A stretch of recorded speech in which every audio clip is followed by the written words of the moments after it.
इस वीडियो में हम भौतिक विज्ञान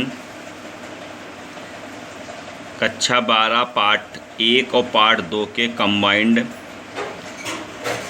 आंकिक प्रश्नों को हल करना सीखेंगे। क्वेश्चन नंबर यहाँ पर उदाहरण नंबर 20 लिखा हुआ है। दो आवेश 2 माइक्रोकूलाम माइनस 2 माइक्रोकूलाम के बीच की दूरी 10 की घात माइनस 2 मीटर है। इस द्विध्रुव की निरक्षीय स्थिति में इससे 0.30 मीटर दूर वैद्युत क्षेत्र की तीव्रता की गणना कीजिए। वैद्युत द्विध्रुव का आघूर्ण ज्ञात कर लेंगे। इसको ज्ञात करना आपको अलग से सीखना है, क्योंकि 1 नंबर में ये भी पूछा जाता है। P बराबर Q गुणे 2L बराबर Q का मान 2 गुणे 10 की घात माइनस 6 माइक्रोकूलाम को कूलाम में बदलने के लिए 10 की घात माइनस 6 से गुणा करेंगे। और दूरी जो है, बीच की दूरी 10 की घात माइनस 2 मीटर दी है, तो यहाँ मान रख देंगे। तो कुल मिला के 2 गुणे 10 की घात माइनस 8 सेंटीमीटर कूलाम मीटर आ जाएगा। निरक्षीय स्थिति वाला सूत्र लगा देंगे। E बराबर 9 गुणे 10 की घात 9 P बटे R क्यूब। हल कर देंगे, आंसर प्राप्त हो जाएगा। चलते हैं अगले प्रश्न की ओर। 0.002 mg यानी कि मिलीग्राम द्रव्यमान वाली तथा 6 इलेक्ट्रॉनों के आवेश युक्त एक तेल की बूंद वैद्युत क्षेत्र में स्थिर लटकी है। वैद्युत क्षेत्र की तीव्रता की गणना करिए। स्थिर लटकी है, इससे ये तात्पर्य है कि नीचे का भार और ऊपर का वैद्युत क्षेत्र का बल दोनों बराबर हैं। यानी कि F बराबर QE और F बराबर mg लगाएंगे तो F बराबर QE F बराबर mg यानी QE बराबर mg आ जाएगा। इससे E बराबर mg बटे Q प्राप्त हो जाएगा। m मिलीग्राम को ग्राम में चेंज करेंगे, फिर किलोग्राम में चेंज करके अलग अलग दिखाया गया है। तो मिलीग्राम को ग्राम में बदलने के लिए 10 की घात माइनस 3 और फिर किलोग्राम में बदलने के लिए 10 की घात माइनस 3 यानी कुल 10 की घात माइनस 6 से गुणा करेंगे। G का मान 9.8 रखेंगे और Q का मान 6 इलेक्ट्रॉनों का आवेश तो 6 गुणे 1.6 गुणे 10 की घात माइनस 19 रखेंगे। सब हल करेंगे तो वैद्युत क्षेत्र की तीव्रता 2.04 गुणे 10 की घात 10 न्यूटन प्रति कूलाम प्राप्त हो जाएगी। यह आंकिक प्रश्न बहुत ही महत्वपूर्ण और इम्पॉर्टेंट सीरीज का है। उदाहरण 22 लिखा हुआ है, ये पॉइंट लिखा हुआ है, यानी कि 5 से शुरू है। 5 गुणे 10 की घात माइनस 19 कूलाम तथा 20 गुणे 10 की घात माइनस 19 कूलाम के दो बिंदु आवेश 2 मीटर की दूरी पर स्थित हैं। इनको मिलाने वाली रेखा के किस बिंदु पर वैद्युत क्षेत्र शून्य होगा। तो यहाँ पर बात एक समझने वाली है, दोनों प्लस के हैं, इसीलिए वैद्युत क्षेत्र की तीव्रता कहीं बीच में शून्य होगी। चित्र बना देंगे। पहले इसमें आवेश Q1 Q2 माना गया है। Q1 का मतलब है 5 गुणे 10 की घात माइनस 19, Q2 का मतलब है 20 गुणे 10 की घात माइनस 19। तो पहले Q1 के कारण यहाँ पर कुल दूरी 2 मीटर है। तो जहाँ वैद्युत क्षेत्र की तीव्रता है, चित्र में देखेंगे बिंदु P को इन्होंने मान लिया है कि बिंदु P पर वैद्युत क्षेत्र की तीव्रता शून्य होगी। प्लस से वैद्युत क्षेत्र की तीव्रता जो है दूर की ओर होती है, यानी कि Q1 वाला E1 वाला साइन Q1 से दूर और E2 वाला साइन Q2 से दूर की ओर दिखाया गया है। हमेशा सवाल लगाने में जो है आपको क्या करना है, आपको पहले जो क्वेश्चन में दिया होगा उससे ही आपको दूरी माननी है, चाहे वो बड़ी दी हुई या छोटी दी हुई। कभी कभी किताब में लगे सवालों में छोटे से ही दूरी नापते हैं, तो ये भी नाप सकते हैं। तो Q1 से x है और Q2 से 2 माइनस x हो जाएगा। हल कर लेंगे।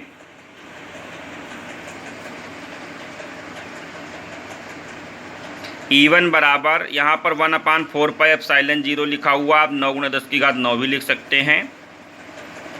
इसी प्रकार E2 बराबर, जहाँ वैद्युत क्षेत्र की तीव्रता शून्य होगी अर्थात E1 माइनस E2 बराबर 0 होगा, क्योंकि ये विपरीत दिशा में है। या E1 बराबर E2 आप रख सकते हैं। 1/4 पाई एप्सिलॉन 0 कट जाएगा। हल करने पर 5/x² बराबर 20/2 - x²। इसको हल करेंगे, जो आएगा उसको देखेंगे। ये आएगा 1/x² बराबर 4/2 - x², वर्गमूल ले लेंगे, बहुत आसानी से हल हो जाएगा। यक्स का मान 2/3 मीटर आ जाएगा। विद्युत क्षेत्र 5 × 10 - 19 कूलाम आवेश से 2/3 मीटर की दूरी पर शून्य है।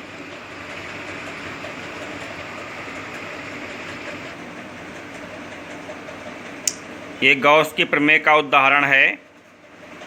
ये सभी सवाल जो हैं उनको आप हल करना सीखेंगे। 10 ईवी का मतलब यहाँ पर इलेक्ट्रॉन वोल्ट से है, का एक इलेक्ट्रॉन धातु की आवेशित चादर की ओर गतिमान है। धातु की चादर का पृष्ठ आवेश घनत्व -2.0 × 10⁻⁻6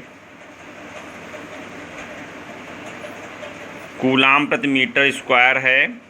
इलेक्ट्रॉन की प्रारंभिक दूरी ज्ञात कीजिए ताकि वो चादर को सिर्फ छू पाए।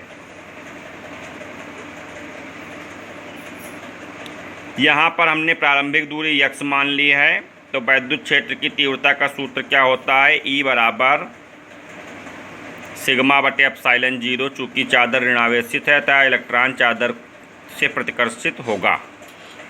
F बराबर QE होता है, लेकिन इलेक्ट्रॉन के लिए EE हो जाएगा। मान रख देंगे तो F का मान e σ/ε0 प्राप्त हो जाएगा। दूरी के लिए F × x कार्य बराबर बल गुणे विस्थापन। प्रारंभिक गतिज ऊर्जा जो है वो प्रतिकर्षण के विरुद्ध कार्य करने में व्यय होती है, यानी कि जो आपका E σ/ε0 और x वाला मान प्राप्त हुआ है ये 100 EV यानी कि जो इलेक्ट्रॉन वोल्ट की ऊर्जा दी थी उसके बराबर होगा। बस दोनों ऊर्जाओं को हल कर लेंगे, मान रख देंगे। स्मॉल e का मान जो होता है 1.6 × 10⁻⁻19 होता है, और सिग्मा का मान यहाँ पर दिया हुआ है 2 × 10⁻⁻6 आवेश घनत्व है। ε0 का भी मान दिया रहता है। यहाँ पर ε0 का मान 8.9 दिया था, वैसे 8.85 होता है, आप जो चाहें वो रख लें। दूरी आपको 4.45 × 10⁻⁻4 मीटर प्राप्त होती है। आप यही आंसर लिख देंगे यदि मिमी में आप नहीं बदलना चाहते हैं। इस वीडियो में इतना ही। इसी प्रकार अन्य वीडियो को तुरंत प्राप्त करने के लिए हमारे चैनल को सब्सक्राइब करें और बेल आइकन को अवश्य दबाएं। वीडियो को शेयर अवश्य करें अपने छात्र मित्रों के साथ, जिससे उनको भी इस वीडियो का लाभ मिल सके। यदि कोई समस्या होती है तो आने वाले समय में अपना व्हाट्सएप नंबर मैं उपलब्ध करा दूंगा, जिससे आप उस व्हाट्सएप के द्वारा हमसे क्वेश्चन पूछ सकेंगे। धन्यवाद। आने वाले समय में वीडियो बनाने की कला भी बदल जाएगी, क्योंकि सामान जो वीडियो बनाने के लिए आवश्यक सामान होते हैं उनको मैं परचेज कर रहा हूँ।